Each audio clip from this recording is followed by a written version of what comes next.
in India.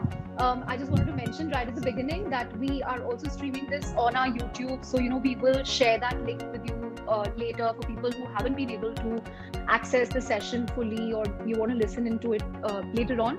But it's been an amazing year for digital payments in India. Quite an inflection point. It's already scaled up with over 200 million active users. UPI itself has clocked, 2.2 billion monthly transactions, and people expect this to go up to 2 billion transactions a day in the next 3 to 5 years. So this clubhouse will basically look at what the next big inflection point for digital payments is going to be, where the next big boost is going to come from, and of course the wrinkles in terms of policy, in terms of challenges. And who better to tell us about all this than the speakers we have today, all the voices that matter in Indian fintech.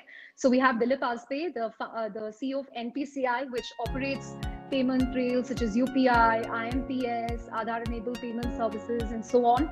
We have Sameer Nigam, the founder and CEO of PhonePe, which is the dominant player when it comes to UPI today, 42% market share.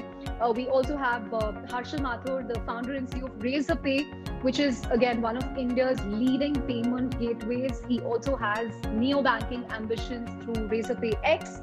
And we have Vikram Vaidyanathan from Matrix India, who is a very keen investor in the fintech space. In fact, Razorpay is one of his portfolio investments. Five Star Finance, another company from his portfolio, just turned $1 billion company last week. So congratulations on that, Vikram.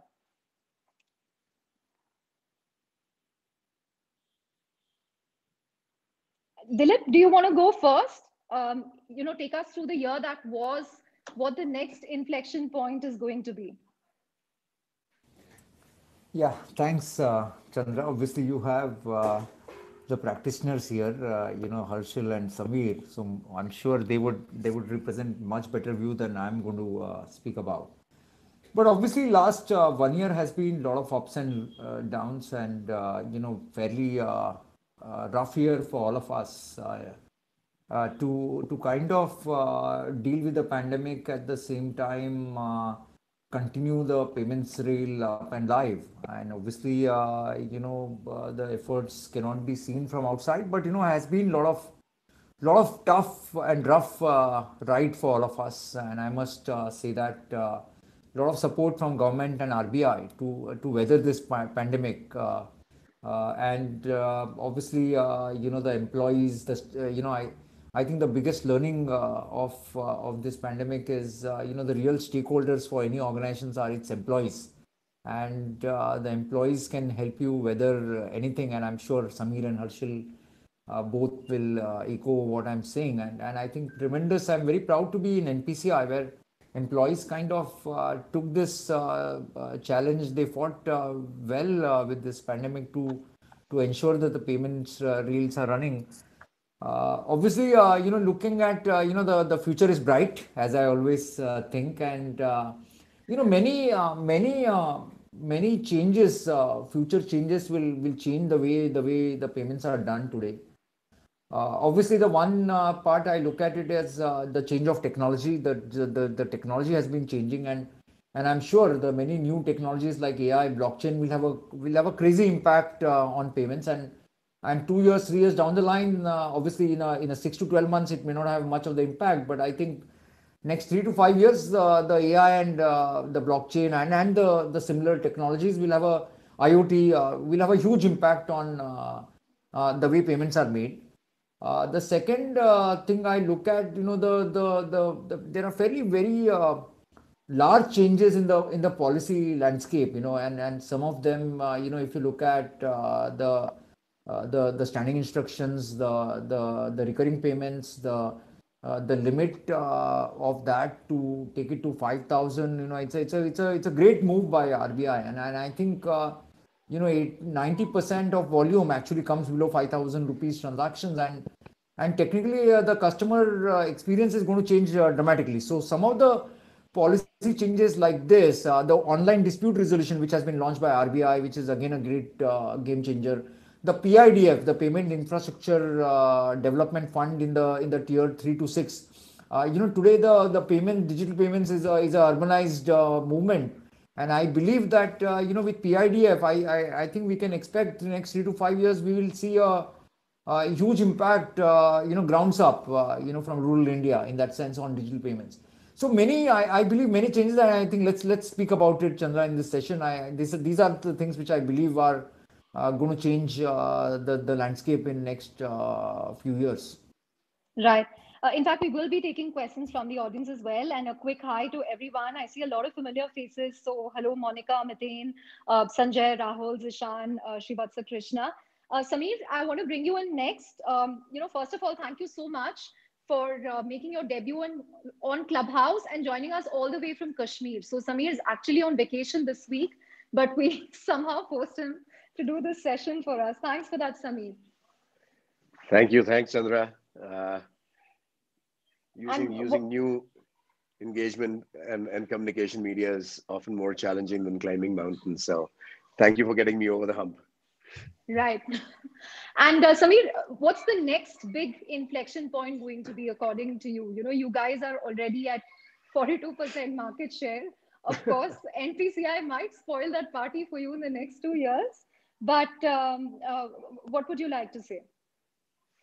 Well, I think anytime a market this large and this fast pace is sort of taking shape, you're always going to have a combination of sort of regulation that takes you 2 steps forward, 1 step back, right? Because checks and balances are happening in runtime.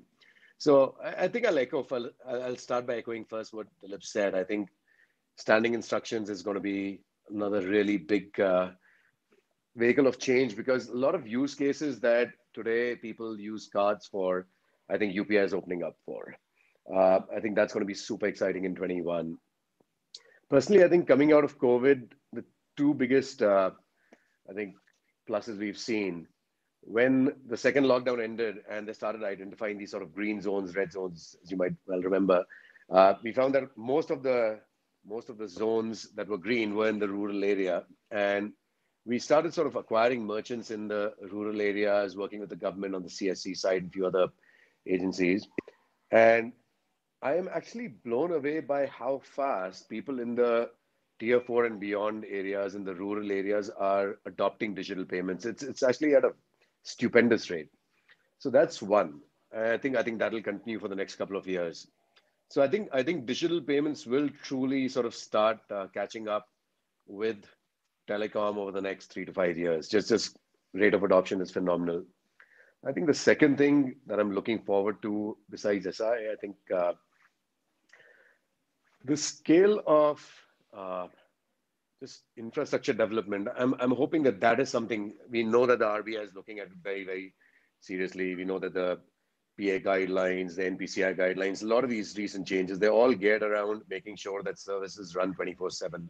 And I think that actually is the main focus area or should be for the industry, because now it's becoming a lifeline. For the first 50 to 100 million people, we don't actually carry our wallets. Often we don't carry cards at all nowadays. So I think it's very important that systems are working at industrial grade levels. So I'll stop there, but I think those are the two areas where growth is going to come from. Right. Harshal, do you want to add something to what Sameer said on, the potential for standing instructions? I mean, has UPI AutoPay really taken off? Or, do you still see a huge use case for debit cards and credit cards? And I can actually relate to what Sameer said.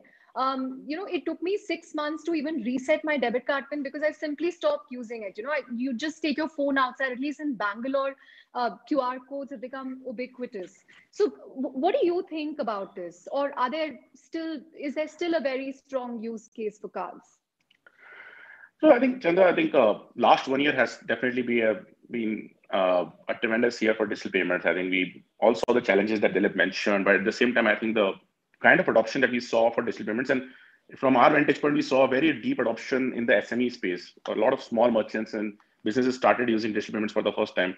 And I think one thing we have to remember is that our fight is still against cash and still against traditional economy, right? And digital, while it's taking off in a big way, it still has a lot of mileage to cover. I think in that journey, the fight between cards, UPI, wallet, and all of those things isn't really as consequential as the fight between old economy versus new economy. And for that purpose, I think whatever instrument the customers are more convenienced about, whatever instruments the customers prefer most, we have to ensure all those instruments are available. I think I think it's pointless to say that, okay, we want this just one instrument to be used by the entire country and everyone should figure out how to use that one instrument. There are people who are comfortable with debit cards. There is a segment who prefer credit cards for purposes that they use. And then, of course, UPI has one of the most seamless and most convenient ways of making payments. So a lot of customers have started preferring that. But I think in all of that competition, which is great, we should still remember that the final fight is still between the old ways of doing business versus the new way. When you talk to a small merchant, still their preference still stays ahead for cash. And there's still a convincing game that is being played to convince them that, okay, this is good for you. You get these advantages. And I think UPI has helped it a lot because things like zero MDR has helped a lot. But it's still a long journey where we reach there. When I speak about future of payments, I think the end state for the kind of payment experience that should be there is very clear. That payment is not an experience that customers should even think about, right? The end state has to be that payment should be invisible. A customer comes, decides to shop, and in the background, if you figure out a way how to authenticate, how to debit his account, and ensuring convenience at the same time ensuring security, then the transaction should go through and the customer doesn't have to think twice about it. I think that is the end state we will reach. We are still far from there. I think we started the journey where you had multiple authentications, multiple two-factor authentications and everything else to do a card payment. We are now at a place where you can use UPI to do an MPIN-based transaction. With the new regulations by RBI on standing instruction, for a recurring use cases, you can bypass two-factor authentication and you reach that kind of level of convenience where the transaction process is as seamless as it can be. I think it's still a journey, and I think there are two factors that will play a role there. First is that how do we increase convenience? Things like UPI autopay, things like recurring billing on credit cards and debit cards, and all those will allow increasing convenience. At the same time, you have to manage it against security and fraud. How do we ensure that the customer doesn't lose his money during the transaction? And that's why you'll see that most circulars in last 6-8 months from RBI have been either around security or around convenience, because both of those go hand in hand. And as an ecosystem, we'll figure out how to balance those out. And I think RBI is taking the right approach by slowly balancing both of these things out so that we reach that end stage where customer can transact as convenient as possible in the ecosystem without having the possibility of losing his money. Right. Vikram, anything that you want to add to this? So I actually just want to swoop out and, if you look at the overall payment landscape in India, India is going to be something like a $5 trillion economy in whatever period of time. And I think at least our bet is at least 20% of that is going to be a digital economy, right? So which means that we're going to have $1 trillion of digital payments pretty soon. And there are people on this call who have enabled it. And there are at least a couple of people on this call with Razorpay and PhonePe who are definitely going to have $100 billion chunks of that $1 trillion payment volume, right? Which are going to be sizable companies in the economy at large. So I'll start first with a hope, part concern, which is, given that that digital payments is going to be such a big driver of the digital economy, it can't be that the economic model of just payments alone is still under question by investors and is still a question globally.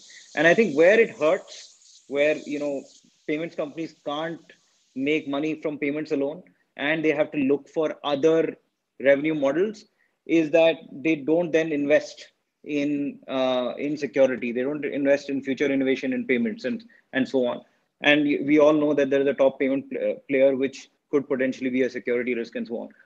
But I actually don't fault them for it, because if their economic model is not clear, then they can't invest.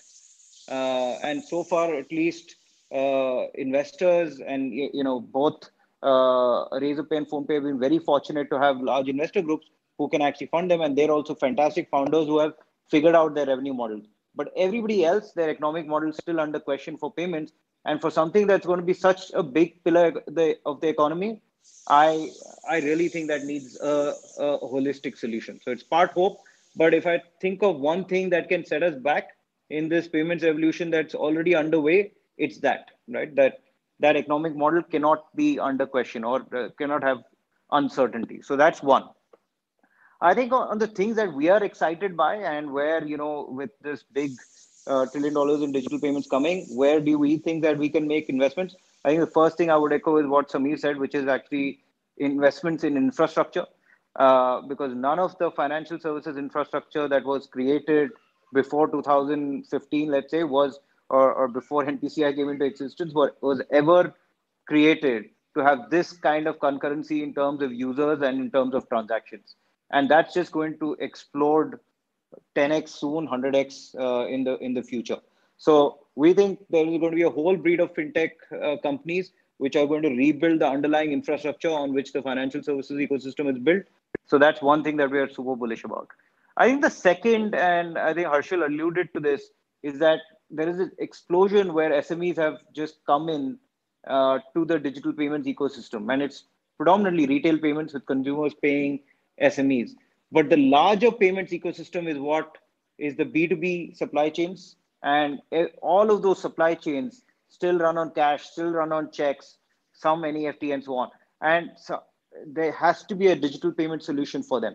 That solution is more complicated because it involves a workflow between those B2B entities. But that's the second, I would say, the big thing that we're excited about. Uh, Right. the last thing I would say is just fintechs in general are going to start transactions first, much more so than lending first. And we're seeing that with a lot of the neobanks and so on. Right, right. Just a note to welcome everyone. We're discussing future of digital payments in India with Dilip from NPCI, Harshal from Razorpay, Vikram from Matrix, as well as Samir from PhonePe. We will be taking questions shortly and also inviting a few people on stage. But Dilip, Vikram made an important point about the economic model as well as the security aspect. Anything that you would like to address there? Because the biggest headline yesterday, today has been around MobiKwik. Few months back, it was around JustPay. So, in terms of the security aspect, what needs to be done is NPCI looking at this? How, if you can just give us your own views on this. No, I have subscribed this view publicly before as well, Chandra. That the payment activity, and fully agree with Vikram's view that the payments has to have an economic model, right, for the banks, for the participants, and it is important for a few reasons. One is the investments on the technology infrastructure, as Samir rightly said, that if you're going to go $1 billion a day for the country like us, who's going to deploy this infra? The second point is the customer service, customer onboarding. I think this is going to be a continuous investment into this part to make customer experience better and better. As Harshil said, this is a journey. Customer going to have a multiple payment products, and he'll use according to his choice, and which is where a lot of investments has to happen in terms of onboarding or dispute resolution, grievance redressal, liability management, all this put together to maintain the trust of the customer on the payment systems. The third thing is cyber security, and again, this is the area which keeps all of us awake, right? And if this is such a crucial area, how can we not invest to the fullest requirement? How can we cut corners? And for all these three things to happen, we require the economic model. And the last but not the least is the merchant acceptance. The growing the merchant acceptance today. The PIDF model, the way what RBI has structured, is basically incentivizing economically to the players which will take the payment system to the tier 3 and above, and Northeast and JNK. So obviously, while the RBI feels a need for this market, even the tier 1 to tier 3 requires this further penetration, right? Because the cash penetration is still very high even in the urban and metropolitan areas. So I think these are the areas where we require investments, and the economic model on the payments is the only source of revenue in that sense. Otherwise, there is a fear that the participant may look at alternate mechanism to make money, and which may not be very friendly to the ecosystem in that sense. Right. I'm just going to bring up Rahul in a bit. But Samir, what do you have to say to this? Because, how do you really make money on payments with zero MDR? Is a solution now upselling to your existing users through banking, insurance, lending, wealth management? What's the economic model going to be? First of all, I think any industry where you're assuming that you'll be powering 1 billion transactions a day, or you're talking about individual players. We today process north of 40 million, 45 million transactions a day. It requires tons and tons of capital infra, and it requires some pretty incredible and very expensive engineering talent, right? If we're going to try and become cashless over time or less cash over the next 4 to 5 years, to Dilip's point, we need to invest in an exorbitant amount of capital infrastructure. We need to build some of the most secure systems, and we need to have some of the best risk and fraud detection systems. I think we don't talk about them often enough. Now, all of these are for payments alone.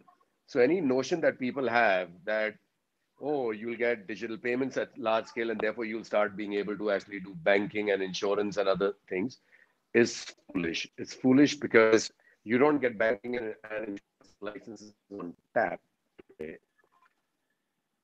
They're expensive businesses to build out. They come with a completely different risk model. So I don't think our investors are going to say, hey, you're doing so well in payments, start giving a loan to every Indian. One does not beget the other. This is not a razor and blade strategy. If payments infra is to shore up, every bank needs to invest, because at the end of the day, transactions end there, they settle there. The network needs to scale and the edge players need to scale. I think to Vikram's part, players like us and Harshal and a few others are fortunate in that we have deep-pocketed investors today. But I think there's a misguided notion in certain circles that this gravy train will continue forever and people will keep plowing capital into an industry that is by law not allowed to have a revenue model. So I do worry about it. I don't think there's any question. We've said this, most of us in the industry have said this publicly. We were hoping for some sort of a respite in this budget. Again, we've heard more in terms of SOPs and I think a 1,500 CR digital payment budget. It doesn't really do much for anybody. Honestly, a 30 basis points MDR structure would have actually generated more income for the industry at large. So I think that is definitely still, I completely agree with Vikram. I think that is the single largest question this industry needs to answer, the government needs to answer, because it's all fine to say that the government wants NPCI or public sector banks to run like public goods if they're willing to capitalize their growth. But they don't do that for the HDFCs and the ICICIs and the Axis, and they definitely don't do that for the Razorpays and the Paytms and the PhonePays and the GPays. So I think free enterprise needs to happen, and people hold us accountable for, again, downtime. They hold us accountable for risk and fraud through the apps, whether we are accountable or not. And so it's important to actually make sure that the investment is aligned, incentives are aligned with where we want the market to go. Right. I think Rahul had a couple of questions. Rahul Mathan, welcome to the Clubhouse session. Please go ahead. Hi, thanks, Chandra, for inviting me on. Just first to say, all you guys have been just completely amazing during the pandemic, completely revolutionized the way in which all of us function. Some of us are more digitally native than others, but it's just been great to see how the digital payments economy has been transformed over this last period.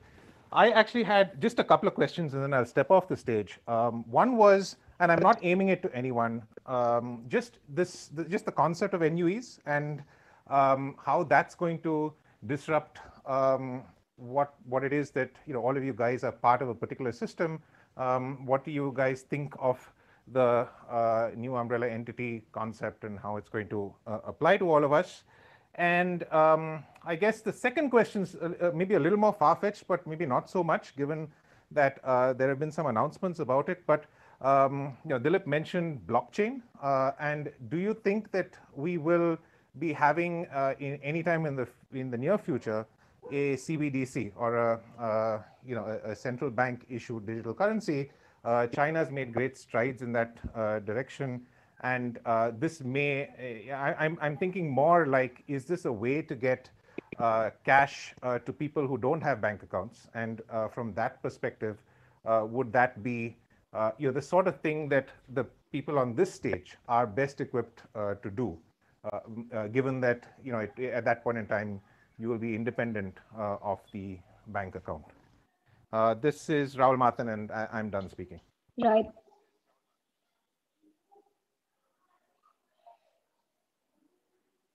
Right. Dilip, I'm going to request you to answer those questions. The first one is something that everybody wants to know about. What's the impact of this new umbrella entity going to be? Because, some people feel that NPCI largely is seen as a neutral payment processing entity. I mean, you have a widely distributed range of set of stakeholders, I think 67 at last count. So will banks, will other companies be comfortable plugging their network into these other NUEs? But how do you see this panning out? And, how is this going to impact NPCI? And the second one on CBDC is actually quite fascinating because, Nandan Nilekani recently said that, we already have UPI to do digital transactions at the pace that we are doing. We do not need Bitcoins for transactions. But in terms of, a digital rupee or a CBDC riding on top of the existing payment rails. Thanks. See, the clubhouse has an advantage that I'm not sitting in front of you, Chandra, so I can actually duck some of these. But let me answer from the second question, and I'll come back to the NUE conversation as well. I think, see, the whether to launch CBDC or not, this is a central bank prerogative. Obviously, many countries have gone back to the CBDC with the different objectives. Every country. Some of the countries, large countries would have gone back to look at, they have built the kind of a duopolies and closed loop networks, and they might be looking at CBDC as one of the answers to have an open interoperable network. While in India we already have UPI, in that sense, comparing those kind of problems, we don't have a problem because obviously the regulator takes the credit, ensuring that the interoperability is the basic principle before approving any payment system in that sense. But the blockchain as a technology is a great technology. That's my personal view on this. And obviously, if we are able to get the better performance, obviously there are many trials going around the world, many use cases. But whether we can use the blockchain for a low ticket transaction, whether it's a overkill, I think the answer is yes. And when we look at the kind of average or medium range ticket ATS, obviously blockchain can add a lot of value back in the payment system. The time will tell whether we are able to build up using blockchain or not. And we are working on some of the initiatives, and it may take some more time to deal with that. The CBDC, obviously I'm also hearing back in the newspapers, and that RBI is, I'm sure RBI is working like other regulators, and we will see. Definitely, the digital payments in India is fairly advanced stage. So CBDC placement is very important, right? It kind of complements the existing digital payments in that sense. Is very important to be seen by the regulator, and I'm sure regulator will see that. Coming back to NUE, look, I obviously, I don't know. I think the regulator is the best judge with what is the value add and other things. But definitely there is one statement which has been made by the regulator that the need of innovation in the payment system, and Harshil also spoke about it before, that we need more innovation in the payment system, and I fully second to that point. I have spoken about this openly before. Obviously, the NUE conversation puts a lot of expectations on NPCI to innovate more. Whatever we have done is done, but I think this is what I keep discussing internally, that we have to do more, and the country and the regulator and the government expects more, right? So I think it's a great opportunity for us to do more in that sense, and expand the market. Finally the call resides back with the RBI and to how to take this forward. But it's not something that gives you sleepless nights, Dilip. I've been having sleepless nights last 10 years, so I'm saying one more on the list, Chandra. Samir, did you want to add something? Or Vikram? Yeah. Whoever wants to interject. Sorry, I was just going to add, I think one, NUE is a great concept, well-intentioned to actually drive innovation so that, different people in the ecosystem can drive innovation. But I just want to, having been at ground zero when all of the started with UPI. I think the fact that there were no agendas except to drive penetration of digital payments with everyone who was involved at the beginning, I think played a big role. I think there was an altruistic motive that everyone at that time had. And I do think that we have to recognize that's what has made all of this possible today. Second, I also see NUEs today, at least the reality of how it is getting founded. And, because I'm not involved with anyone, I can be politically incorrect. Where I do think that it has ended up being consortiums with different agendas. And so I really wonder, and I'm hoping that at least one or two of the people end up driving innovation. But I wonder, with so many conflicting agendas and so many different consortiums which have different agendas, is true innovation really possible? Because the first time that this happened, it was truly altruistic motives which drove that innovation. Yeah, actually, that's an interesting point, Vikram, because at the end of the day, NPCI is seen as this neutral entity. So having 3-4 consortiums, again, how that's going to play out, we'll have to wait and see. But I think I think Sriram had a question as well. Yeah, Sriram, go ahead. Right. Thanks, Chandra. I wanted to pick up on something Sameer said earlier, where he was talking about risk and security, when he was saying you can't just randomly upsell services because you have to look at the risk. Is that something the whole sector needs to look at? Because when we look at fintech and we look at digital payments, is it a little easy to get carried away with the growth story and with the kind of numbers that we've seen? And that especially for younger and newer people in the sector, for security to then be an afterthought, is that something that the whole sector needs to rethink for cybersecurity and for protection to be a priority? Questions open to everyone. I'll take a crack at that if I may. So when I said that the risk model is different, what I meant is when you're talking about underwriting loans or you're talking about underwriting insurance policies. But Sriram, this is unfair. You should let people comment on NUE as well. All of them. I will. So I absolutely will, Dilip. I think I was just quickly answering Sriram's question because I was talking about risk models around lending and insurance, which are about underwriting models, which have nothing to do with digital payments, which are largely technology and infrastructure, not I don't call them necessarily IP-based models, right? So just clarifying that's what I meant by risk. So I don't think just because you're great at payments, you become great. You could be great at issuing banking products because you can build a brilliant CBS, but I don't think that logic extends to becoming a brilliant lender. They're very, very different. Got it. So that's what I meant. But yeah, I did want to actually jump on to what Vikram said on the NUE part. I think the environment in 2015, late 15, early 16, with India Stack, with NPCI, with the Reserve Bank, everyone rallying around the idea of open payment innovation and open APIs was just so revolutionary and fresh. I think so many of us actually as companies just started sort of building for UPI. To replicate that is going to be extremely hard, given that UPI itself solves for peer-to-peer offline and online payments. I still haven't seen a network like that globally. So I'm not sure you're doing core network innovation on a new NUE. I have a slightly different set of reasons as to why other NUEs may thrive. I think the first, and this would be a very sad day, the first lies in the fact that the Reserve Bank has said thus far that these can be for-profit models like Visa and MasterCard remain today. And because they've said that the network needs to be interoperable with UPI, I can almost imagine all the capital shifting left or right off NPCI's core network and the money starting to move there. I think that opening is there, which is why you can see almost every major business house wanting to get into digital payments. And as I said, I'd be extremely sad to see that happen, but I think the government's created that opening of their own accord.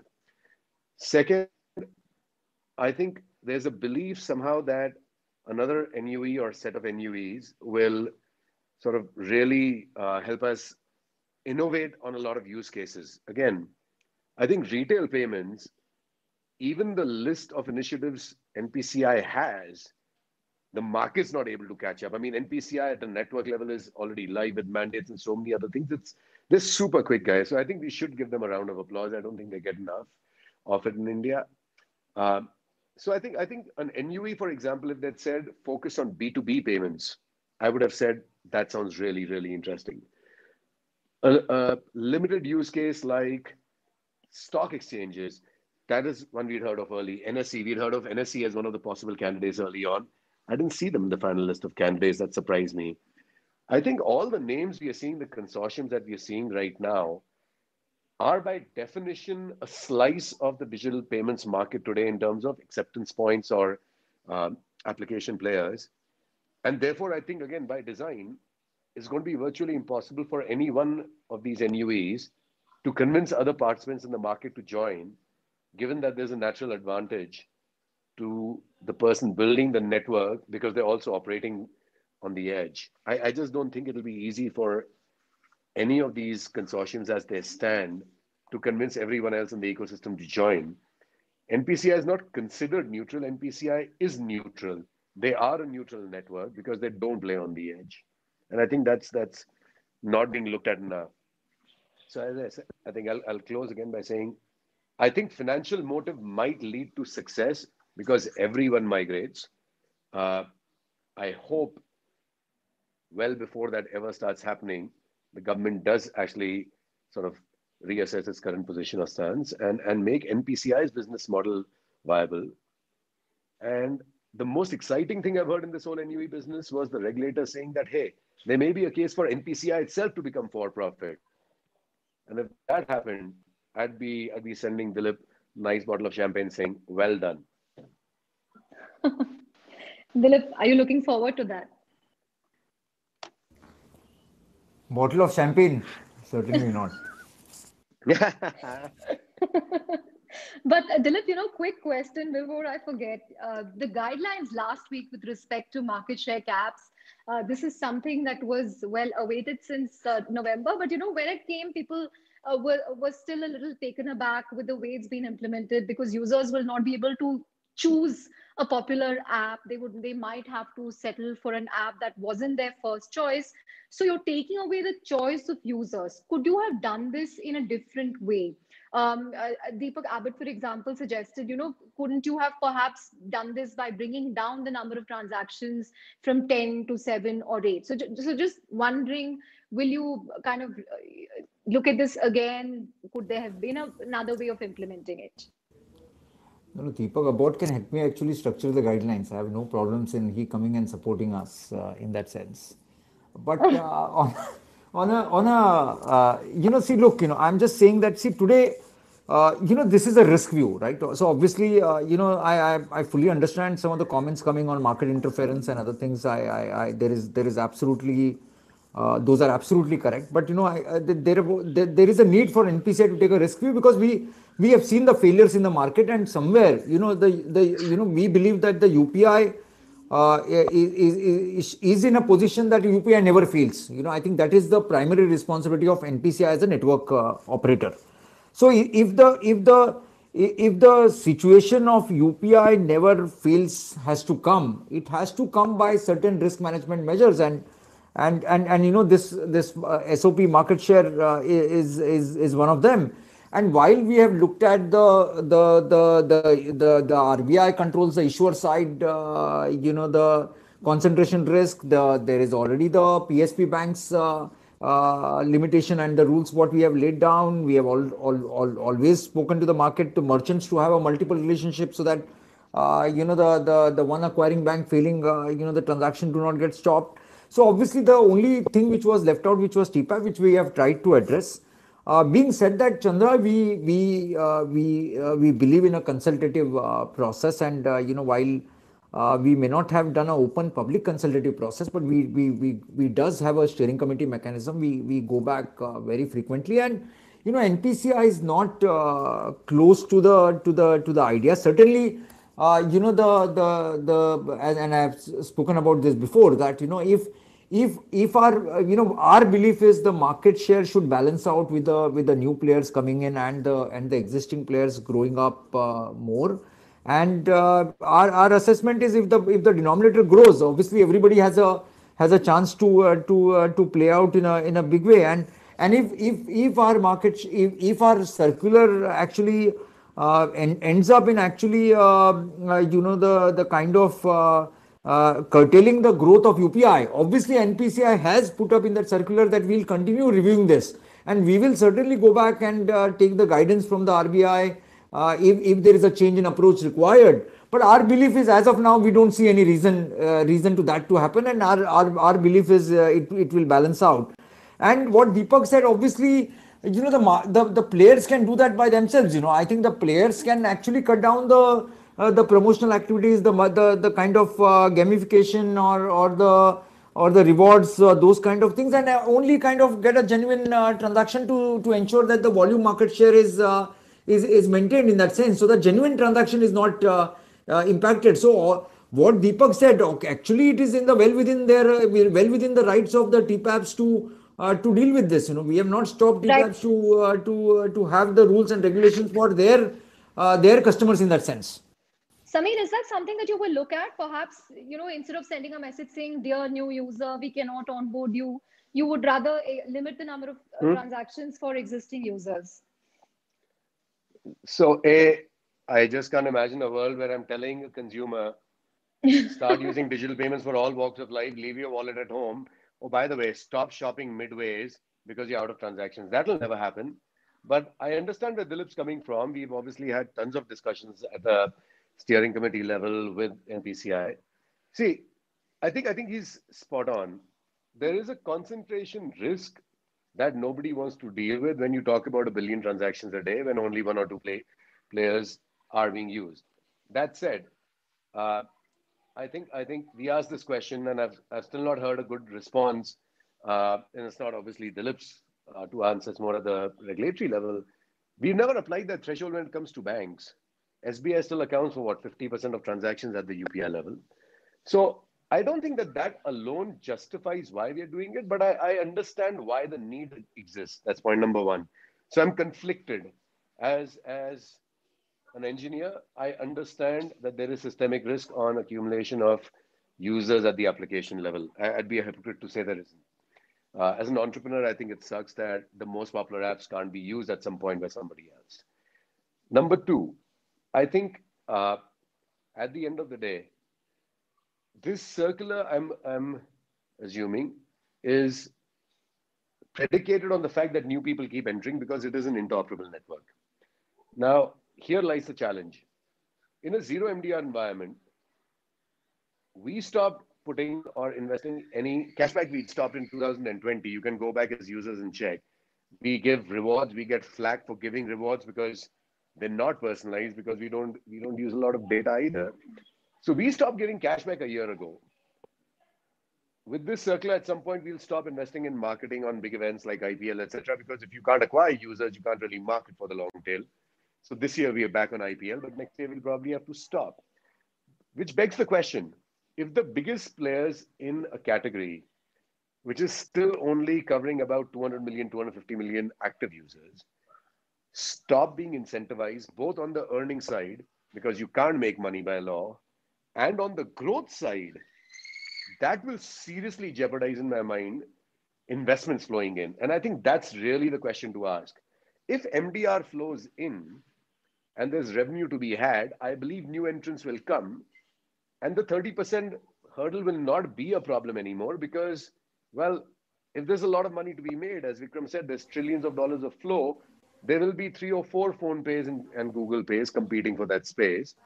Today, everyone's either trying to go back into the wallet model to make money, or people are betting on the new NUE to make money. There's a market distortion. If there is no MDR and a 30% cap comes in, I think that'll be a double whammy. If MDR comes back before that and there's a 30% cap, I think we'll actually have a very competitive market. So I think we can't look at one of these in isolation. There's a revenue model and there's a growth trajectory that the industry has. In any industry, normally what you hear, and VCs will tell you all day long, if the addressable market's large enough, he'll keep playing. Well, today the one question is, will it be monetizable? Now we are saying, well, you can't really capture an outsized part of it. So I think we'll have to go in steps here and see how things are developing. So Samir, I think government has supported by announcing the digital incentives. Obviously, the guidelines are yet awaited, but I believe that 1,500 crore for the digital payment incentive, and I'm just hoping that Right. the majority of that comes to RuPay and UPI, which are actually impacted by the zero MDR decision. And obviously, the first part of your concern it takes care, and second part, No, Samir, we are there. I no. think we are looking at growth of UPI, so I don't believe that Yeah. the actions will go against that. I'm not worried on the growth side because I know that you will always prioritize the growth and within that try and solve for the other things, Dilip. I think it's important as industry players we can say this. I think the 1,500 crores is a bad signal. I'm waiting for a piece of that pie, yes, but that's called desperation. That's not a business model. The government being the person paying my top line is always a bad business model. The government should not be in the business of funding private sector startups. That's what we have people like Vikram and our investors for. I think at some level they know that too. So I'm hoping again this is a step in the right direction, but we go back to market forces prevailing. Ha- Yeah, Vikram, you wanted to say something? Vikram Harshal. We also have Sanjay, by the way. And we will be taking questions because Dilip told me he has a hard stop in about 20 minutes. So if you have questions, please raise your hands. I'll bring you up. Sanjay, you want to go ahead? Sanjay or Harshal, one of you? So, hi everybody, this is Sanjay. I have a question actually. So first of all, Dilip and all of you guys on the stage, spectacular transformation over the last 5 years and specifically over the last 18 months. So kudos to the entire ecosystem, right? And Dilip, I can't imagine with the rising volumes, everything going up 10-20% month on month in a COVID year, how you guys have kept the lights on. So fabulous job. So a couple of quick things I wanted to ask. One is we're all waiting to hear when are we going to see credit on UPI, right? And if that as and when that does come, what will the business model be around that? Is there any insight you can share with us? The second thing, and I think Samir sort of started driving in that direction with the talk of the business model and not having the 30% caps. I'd like to see what would people like to see in lieu of the proposed zero MDR and 30% cap. What would the right approach be if you had your druthers? Thanks.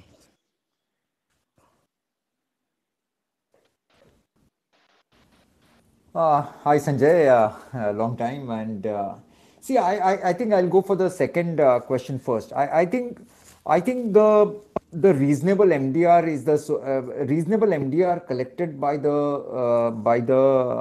from the merchant is a better solution. There is no doubt about that. I think what we have been requesting government as a stopgap arrangement, and this 1,500 crore support may not be the end solution, but obviously it's a step in the right direction that the ecosystem needs some cost recovery for the expenditures and the protection of and the growth of UPI and RuPay ecosystem. So obviously the merchant paying reasonable MDR. The reason I'm saying reasonable is very important, that this can't be. See, the payment system can't be the huge profiteering tool.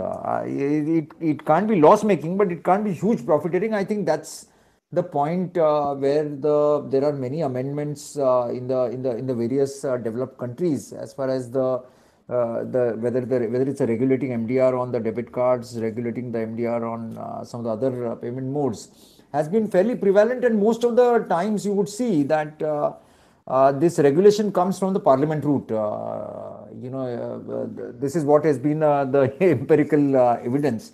But I think if there is a mechanism to understand and identify on an annual basis or once in 2 years what is the reasonable MDR for the ecosystem to take care of its cost, the future investments, the growth, I think that is the best method to be adopted, a self-guiding method, and the industry can come together and give a long-term guiding in terms of if the volumes are going 5x, 10x. How do they rationalize the MDR on a self-regulatory basis? I think that is the best way which I would promote for deciding the MDR in that sense, and obviously validated by the by the ecosystem, by the regulator, by their own methods. There must be some way to kind of checks and balances in this process. Your question is obviously credit on UPI. I think it's an exciting area for UPI to grow, and I'm sure the ecosystem will have enough demand for that to be hosted on UPI. I don't see any technical challenge per se, but obviously we'll have to look at rules, regulation, charges, and those kind of things before we actually take a call on that.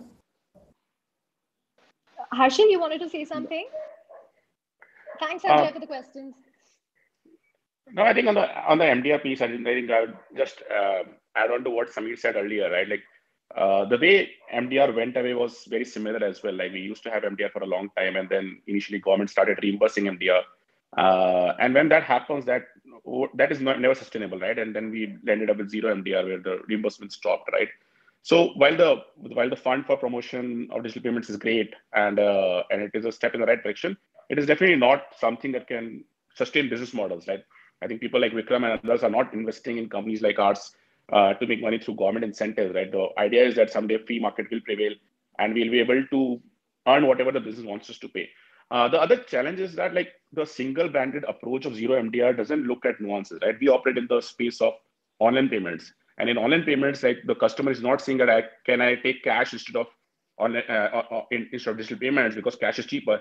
Because in online world, cash is actually more expensive. All right. So even when MDR was 2%, 3%, in today, even credit card is so high, the online merchant understands that and still wants to promote digital payments, right? So if the purpose of zero MDR is to promote merchants' acceptance of digital payments, it has to be looked at with a nuanced approach on what segments wants what. In the online world, we see that merchants are very willingly eager to pay MDR as long as they can get access to the best infrastructure of digital payments, because for them, if the online payment fails and the customer opts for cash, that ends up being a lot more expensive. And I don't see a reason for government to pay MDR for a merchant of the size of, let's say, something like Flipkart or Amazon, which has enough more in the game to be able to pay it themselves, right? So I understand if the purpose is to pay for the small merchants, and that's why a nuanced approach to say, okay, a small merchant doing less than 50 transactions a month or something like that, for them, if MDR is free, it makes sense. But for a large merchant who has willingness to pay, who has eagerness to pay, I don't see a reason why zero MDR is needed for that segment. Yeah, I'm just going to add, so on this MDR debate, we can all debate what reasonable MDR is, but I think we all agree that there has to be an MDR regime for promoting digital payments. One for large. Okay. Let me just say this. I think it's very clear that large merchants, everybody here is actually driving their business model. So if you're driving somebody's business model, you deserve to get paid. I think for small merchants, I think there has to be a subsidy, and that you can discuss. But I would say even for medium merchants, and I was talking to somebody who owns the largest confectionery and sweet chain in Bangalore, and he switched to UPI and he loves it. And his thing is that his one point was, I used to know what happened in my business 2 or 3 days after the sale happened. Today, I can do it at T+0. So this guy has like 25 stores, and he's deriving value from this, which means that he's able to part with some of that value. I have a more capitalistic approach than Dilip's, but I think market can actually regulate itself to say what is an MDR that these kind of merchants will part with. Right, Dilip. Yeah, Samir, go on. No, I just wanted to actually answer Sanjay's question.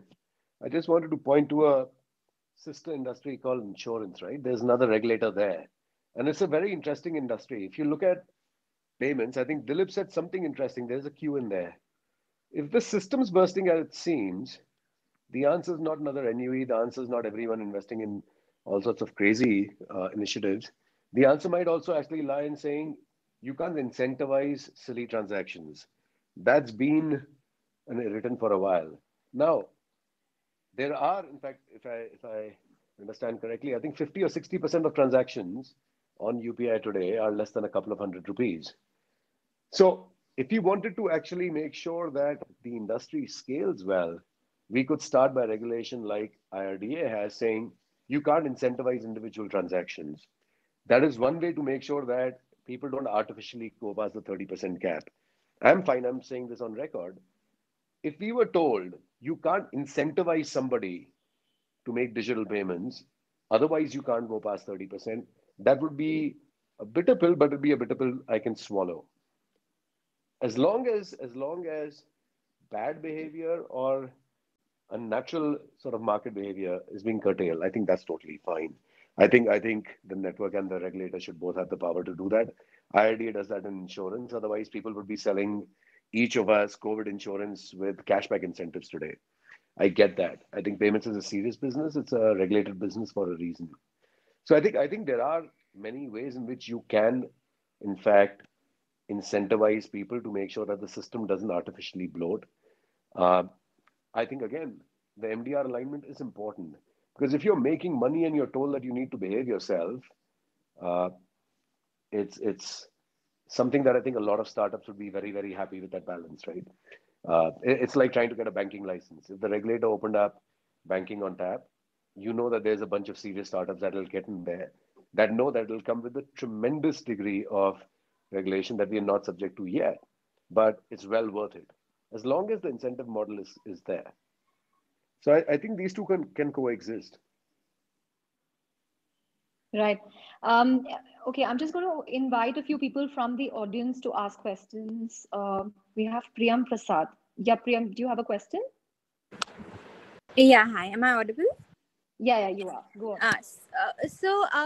My question is that in recent times, we are seeing that the RBI is tightening the payment security norms, making banks as well as other regulated entities, including the aggregators, more responsible, if I can say, in the online payment processing space, be it with respect to the recurring guidelines that we're seeing, the PAPG guidelines, etc.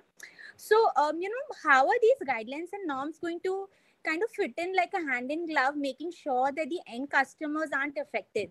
Because, the systems and the infrastructures also need to be ready to support such tighter norms. What I'm trying to understand is if there's a gap and what needs to be done to avoid it. I'm asking this in reference to the fact that there was an extension by RBI on the recurring piece, Right, given the to fact September. given the fact that the issuing banks weren't ready, with the infrastructure and systems, and had this not been extended today, I'm assuming the end customers would have been gravely affected. So, which is where I'm coming from. Right. Thanks for that. Dilip, interestingly, somebody told me if RBI went ahead with the deadline, it would have been a blessing in disguise because maybe, UPI auto pay or standing instructions, e-mandates using UPI would have finally taken off in a big way. So, again, what do you make of it? Would you like to share your insights? The comment is unfortunate, Chandra. I can just say that because to be honest, I don't think UPI if UPI is winning or UPI intends to win on standing instruction, UPI will win on its own architecture, its own merit, and its customer experience what UPI will offer. So that is, we are very clear, Chandra. So I don't I don't like the advantages in that sense coming by means from of someone else's yeah. So I think but I don't think that was that would have happened because thankfully RBI extended this guideline. So at least there's no disruption for now. I personally believe that the RBI's views mostly are concentrated from two standpoint. One is the customer protection and customer grievance redressal, and second is if there is a systemic risk arising. And I think the circular has been there for a long time now. I think there has been quite a RBI has given us sufficient time, but unfortunately the market didn't move. Obviously because of the COVID and other the other priorities, market could not kind of adhere to the timelines, and RBI has been kind enough to give the extension. But I assume that 6 months are good enough for the ecosystem to kind of make the changes and ensure that the guidelines are followed in that sense. And when you look at there are two impacts, right? One is the two-factor authentication for for the merchants who are seeking the service, providing the international merchants who are providing the service in India, and the customer is from the Indian bank. I think RBI has been very clear. I think the two-factor authentication has been such a great guideline, and the world over now the regulators are trying to follow the RBI guideline, which was issued in 2012. That kind of protects customer from a theft, from a kind of phishing calls to a large extent in the reality. But the second impact of the guideline is the customer kind of communication before the debates, before the which is I think which is a really great initiative from a customer knowledge, awareness, and protection perspective. Obviously, industry is not ready now, Chandra. We have 6 months time, and at least NPCI will ensure that all our systems are prepared and worked to provide this compliance to this particular guideline. I'm sure Harshil and Samir can speak more because they do this in and out, and they service merchant side, they service issuer side both. But I think it's a great. I believe that the direction is good in all sense. Industry could not complete this because of some of the obvious reasons like pandemic, and I believe the 6 months time should be good enough for all of us to comply with this. Okay, Harshil, anything that you want to add in terms of the industry readiness? Yeah, so I echo what Dilip said. I think firstly, I think most of these guidelines, when they came out with alternates being provided by RBI, right? So when it comes to recurring billing, RBI provided a stringent set of guidelines that as long as these guidelines are followed, they're okay with recurring billing continuing. I think as an industry, banks and everyone else was not able to align on it at the right time, and even though there was enough time available, systems weren't ready. So I think the extension has come at the right time so that customers are not disrupted. The second guideline, for example, that came out was a card number storage, which was supposed to be applicable from June, that nobody in the ecosystem can store card numbers. Parallel to that, RBI launched multiple guidelines around tokenization and everything else, which can allow same experience to happen for a customer through tokenization while limiting access to card number storage to limited entities. So that leaks, the kind of leaks that happened in the past, can be limited in their exposure area. So I think RBI has always tried to come out in whatever these regulations have tried to come out with alternate ways so that the same experience can be given to the customer with the added security. The challenge is that the ecosystem is so far and wide that some of the implementation of some of these things takes a lot of time. But I think that the 6 months extension of recurring and similarly for the card and file storage as well, RBI extended the timeline to December of this year. Both of these extensions are done with the mind that the industry can prepare itself and ensure the customers get the same experience without any disruptions. And but at the same time, the safety and security aspect that RBI is trying to reach with these two guidelines are adhered to. Right. Interestingly, Deepak Abbott just joined in as a listener. Dilip was alluding to some of his suggestions earlier in the clubhouse. I'm just going to pull up a couple of more people who have questions. I know all our panelists are running out of time. So, Pabitra, you're on. If you can ask your question, please. Hello, everyone. I just want to ask, like as Vikram said, with UPI, a lot of merchants are drawing a lot of value about getting the data about their payments and you're getting it in digital form. So there is also a inherent value in the data of the individuals who are sharing their payment with the merchants. So when the data monetization also kicks in, how does, and data privacy bills also comes in, how does that will impact the costing structure of this industry? Because there is a lot of value in the data itself, right? The payment data. Right. Who wants to come in? Samir, Vikram? Vikram, you go first. Go for it, man. You're the guy making all the money. I just, firstly, I do not like the term data monetization. Because that's not what this is about. Because I think we have to take data privacy really seriously and security really seriously. And to me, that's why we need to enable a payment business model that helps take that seriously. So that's one. Now you can use the data to enable other business models, right? So, and I'm hoping that's what you were referring to, where you can enable lending, you can enable credit on UPI, you can enable invoicing, you can enable a whole host of new products and business models for those products. One, I don't think payment companies should have to, right? But you're right, because the merchant derives so much value from some of those other products, there can be alternate business models that are possible. I think a lot of companies are pursuing that, and I think that we are already looking at companies who are making money from that. Sameer, sorry, Right. go for it. Yeah, no, I think big plus one on that. I think we should be genuinely concerned about the fact that everyone seems to believe that there's a lot of money around data monetization of payments data. Uh, you can't have it both ways. As consumers, you can't. As merchants, you can't. As investors, we just can't have it both ways. If privacy is important, and I believe it is, then the industry needs to like grow up. And I say this, I mean, I'm talking about my industry. People need to start taking their data security much more seriously. Otherwise, the regulator spot on introducing PA guidelines and this guideline and that guideline, because the industry is not growing up as fast as it needs to. Uh, and similarly with consumers, don't read blogs that say your data is so precious, you should be monetizing your data, you should get a piece of the data that's being monetized. You don't understand what you're getting into. I go Nazi on people in my company in terms of asking for one extra permission. Till date, we started with 4 permissions, we take 4 permissions, and those are also optional today. Don't give up your data unless you need to, unless you're getting a benefit out of it.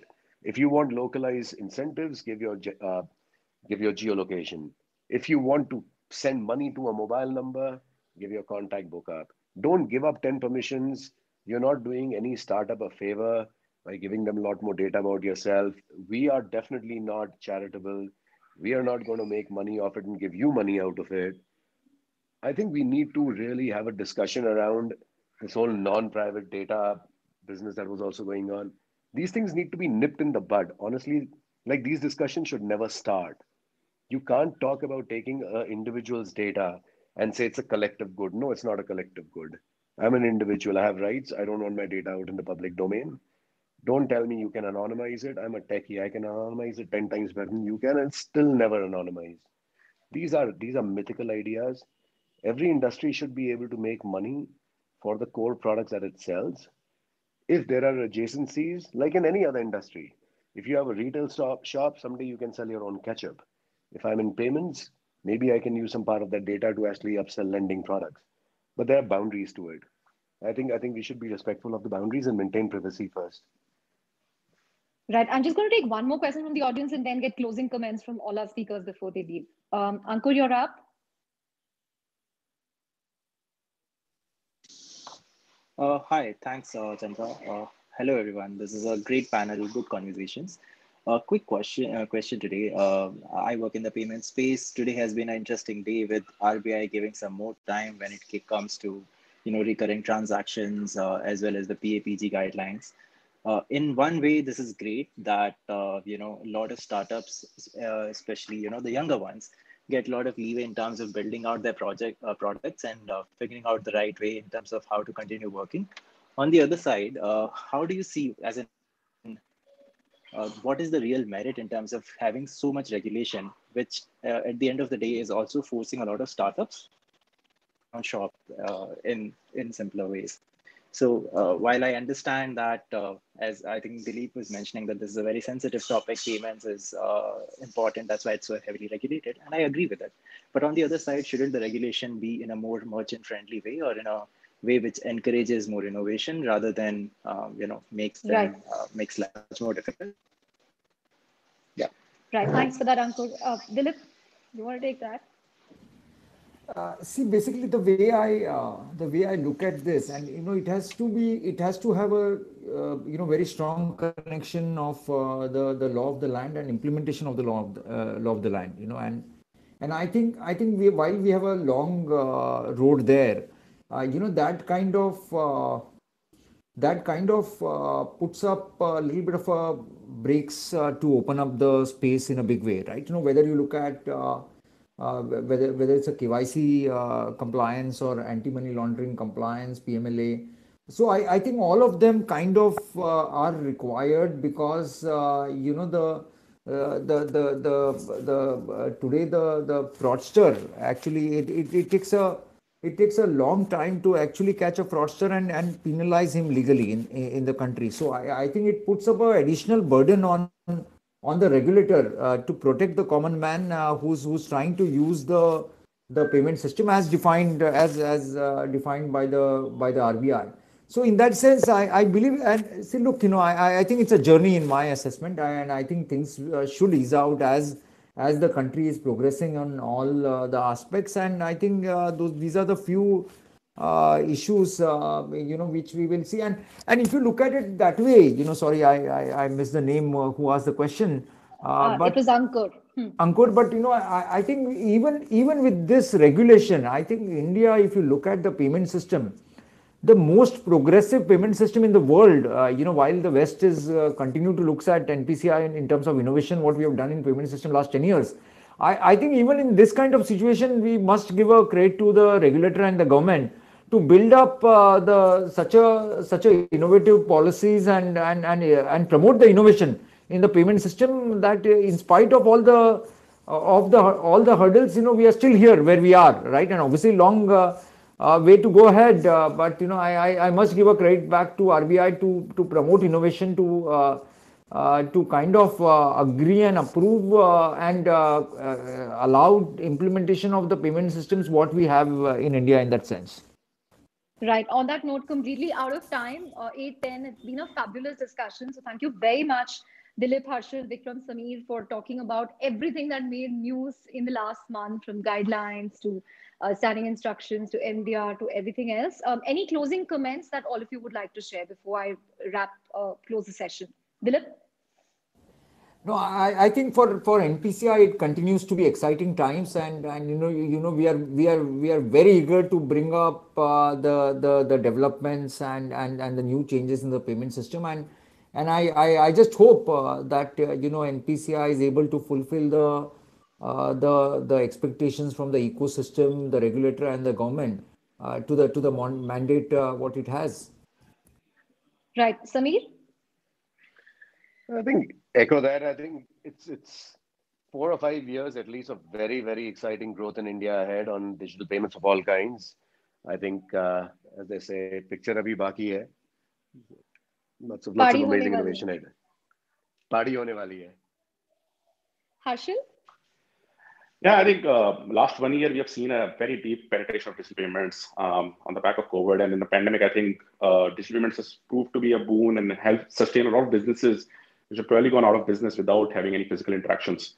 I think next year, while we further simplify the retail payment experience, I think UPI has already brought us a long way there. I think the next year I would particularly be very excited about how we simplify further on the B2B side. I think business payments is still something that has not improved as significantly as retail payments have in the last 5 years. I think that will be a very exciting trend to see. Vikram? So firstly, a big thank you to everybody on the call, Dilip, Sameer, Harshil, and their organizations, and frankly, everybody who works in the payments ecosystem.